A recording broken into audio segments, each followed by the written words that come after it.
Hi, everybody. Ian Bremmer here. Happy week to all of you. And thought I'd talk a little bit about Germany and Europe, because, of course, we just had elections in Germany.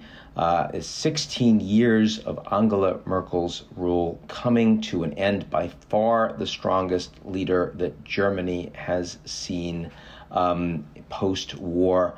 Europe has seen since the collapse of the Soviet Union. And indeed, in many ways, the world has seen in the 21st century. Xi Jinping, of course, has been runs a much bigger country and has consolidated much more power. But in terms of the free world, it's been Angela Merkel. Now, what we see from the election is a population that's generally content, not because Merkel's party did so well. In fact, they didn't. The CDU only came in second with 24% of the vote. The Social Democrats actually won it, almost 26% of the vote, but as frequently we see in Germany, it's broad coalitions.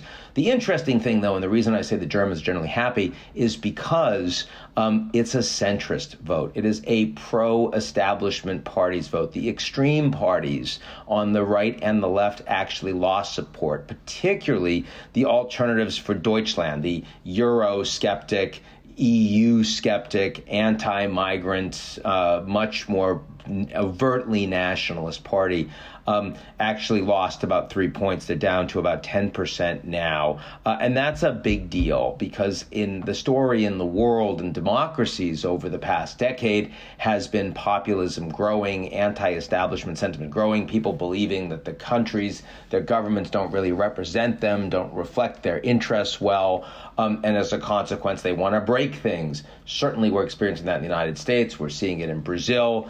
To a degree, it's happening even in a place like Canada and the UK and France, but not in Germany. In Germany, what we're seeing is strong support for centrism. This is a government that will be weaker because the leadership will be weaker, and because whether or not it's Olaf Scholz or Armin Laschet, and we won't know that for several weeks as the coalition building occurs, even though Scholz is most likely, either one of them with a three-party coalition will be much weaker on the European and the global stage than Merkel has been. So the takeaway is a lot of political continuity and stability in Germany, but weaker German leadership internationally. What does that mean? Well, for Europe, France, of course, Macron has a very strong interest in being seen as the leader of Europe, but his interests are not aligned with a lot of the other Europeans. You saw that with the announcement of the recent US, UK, Australia defense pact. France wants to be an Indo-Pacific power. Well, the Americans increasingly aren't comfortable with him having that role, and the EU doesn't really want to play along. From the EU position, from the position of almost all the other countries inside Europe, not the UK, but the UK isn't in Europe anymore, they see the Indo-Pac region as an area of commercial interest, of industrial interest, of technology interest, markets, but absolutely not one where they want to play from a security perspective. And so the French government is trying to push the EU to develop this strategy, and he doesn't have a lot of support. He's trying to get them to develop a independent European defense capability. But most of the Europeans are perfectly happy being in NATO, and they don't want to spend more on defense, even when the Americans tell them to for the pre-existing group. They certainly don't want to do it for a new, questionably effectiveness of an on its own EU force. They don't want to take leadership on the security side. So for all of those reasons, the French won't be as powerful. The Italians have a great government.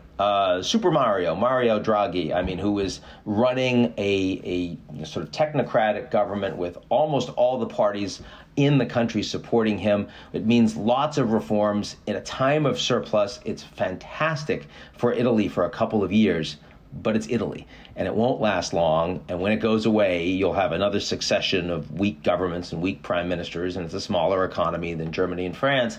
And their levels of diplomacy internationally are much lower than those of either of the other two countries. So what that really tells you is individual European governments are going to matter less, which would be a problem for Europe if there wasn't an EU superstructure, but there is. So what really is happening is the EU is going to matter more. Brussels is going to matter more in areas of their competence. on the environment, on trade, on tax policy, on technology, data, privacy. We're going to be all spending more time in Brussels. That's my view. The restaurants suck. It's not a very interesting city. I'm sorry. It's a nice place, but we are going to be spending more time there. I certainly am. Anyway, that's it for me. Hope everyone's doing well. Be good. Talk to you soon.